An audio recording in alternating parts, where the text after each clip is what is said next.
1965, two University of Pennsylvania psychology graduate students by the name of Martin Seligman and Stephen F. Meyer carried out an experiment, although highly unethical, on a group of dogs. Martin divided them into three groups, and when he rang his bell, he zapped them with electricity. Some could escape the shocks by releasing themselves from harnesses. Other dogs could hit a lever, whilst other dogs weren't given a way out. And when the conditioning was complete, Seligman moved to the second phase of the experiment. The group of dogs that had no way of escaping the shocks were placed with the other two groups of dogs that could escape. Now, in this new box, the dogs could escape the shocks by simply jumping over a short wall to the other side of the box that was free of zaps. Interestingly, the dogs that were given the chance to escape in the previous experiment did indeed jump over the wall and evaded the pain, whilst the dogs that were not previously given an escape path surrendered to the shocks, barking in pain and passively waited for the shocks to cease.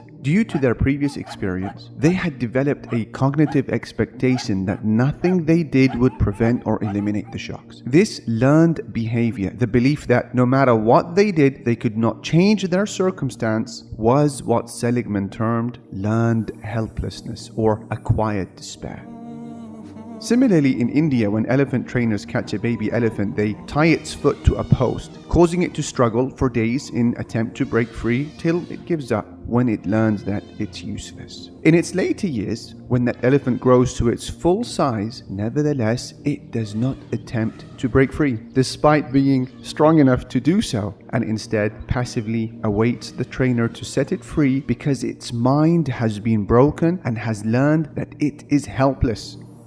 Helplessness is deeper than sadness. It is the belief that there is nothing that can be done to improve a bad situation that relates to you or others. Learned helplessness or acquired despair can affect individuals, communities, and nations at large.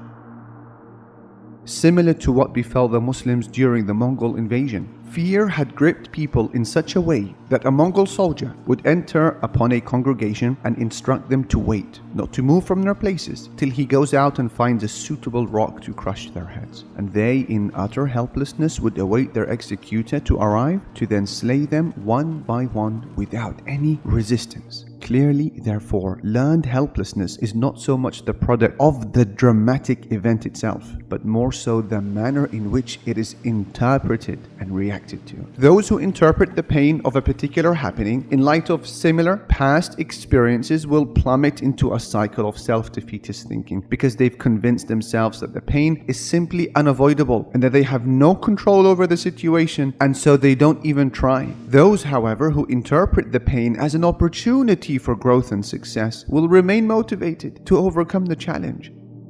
So what then do you make of a person, a Muslim, who considers worldly pains as his pathway to paradise? So it's not the event that brings about helplessness, it's the interpretation of that event and how it is reacted to.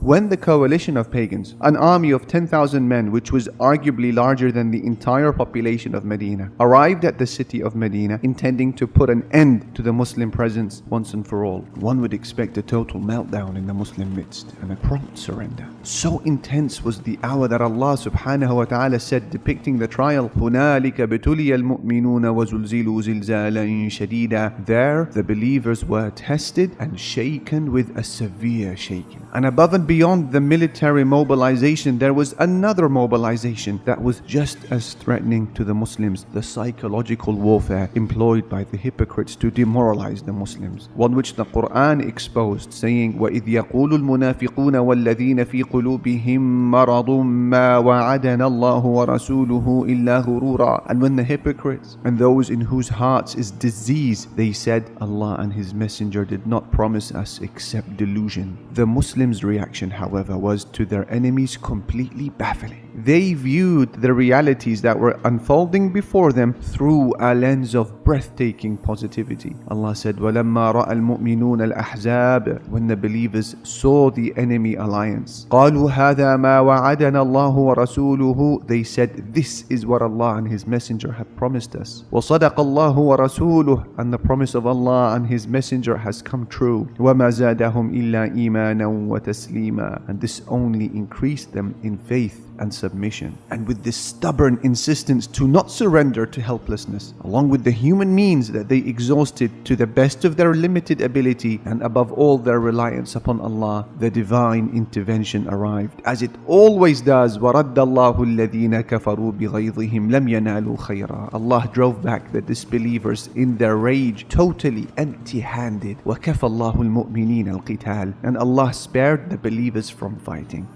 So once again, it's not the event itself that brings helplessness. No, it's the way in which it is interpreted and reacted to. The learned helplessness concept helps explain many unfortunate happenings that affect the Muslims.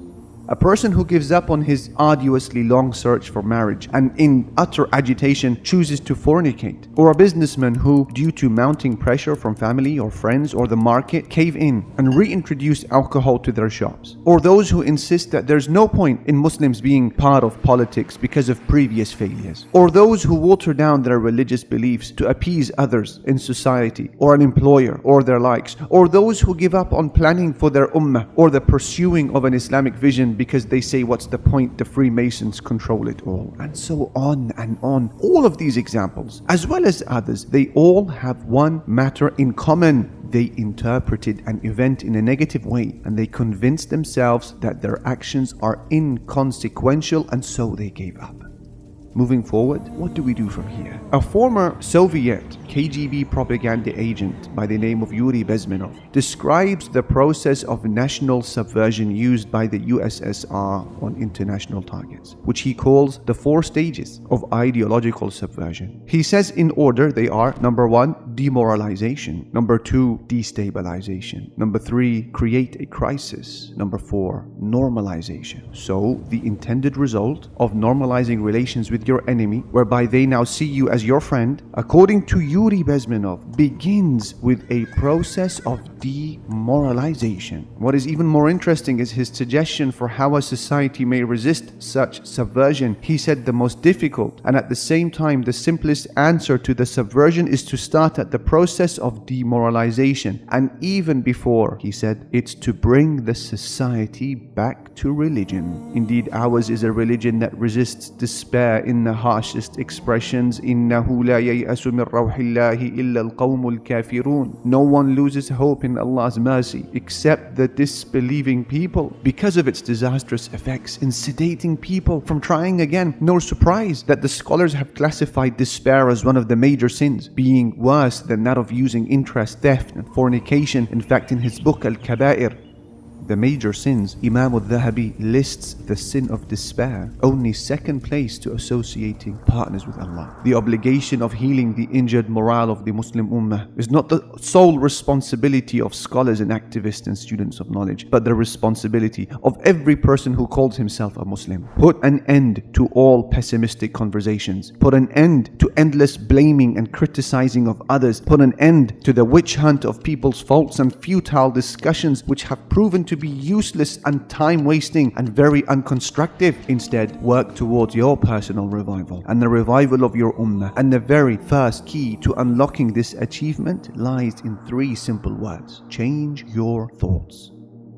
And for those who want a practical demonstration of someone who did this astoundingly well, let us rewind to the tragic battle of Uhud. At first, the battle had seemingly ended before it had a chance to start. The pagans, despite outnumbering the Muslims by 3-1, fled the battlefield in terror, as the Muslims fought with so much courage. And when it seemed that the dust had settled in favor of the believers, a minority of the companions made a costly strategic mistake to the detriment of 70 Muslim lives, including the uncle of the Prophet Muhammad ﷺ, and to the detriment of the outcome of the battle. So dire was the situation that news even spread on the battlefield that Prophet Muhammad ﷺ had met his fate. And here, a hero of a companion, Anas ibn Nadr, approached an assembly of disheartened Muslims who had dropped their weaponry and sat on the ground in hopelessness. He asked them, "Why you sat here?" They responded, "The Prophet ﷺ has died." And he responded, What do you intend to do with your lives after him? Why don't you get up and die for the same cause that he died for? And here Anas ibn Nadr advanced single-handedly towards the pagan forces as he called upon Allah, saying, Allahumma a'tadiru ilayka mimma sana'a ha'ula. Oh Allah, I apologize to you for what these have done, pointing to his friends. Wa abra'u ilayka mimma sana'a ha'ula. And I free myself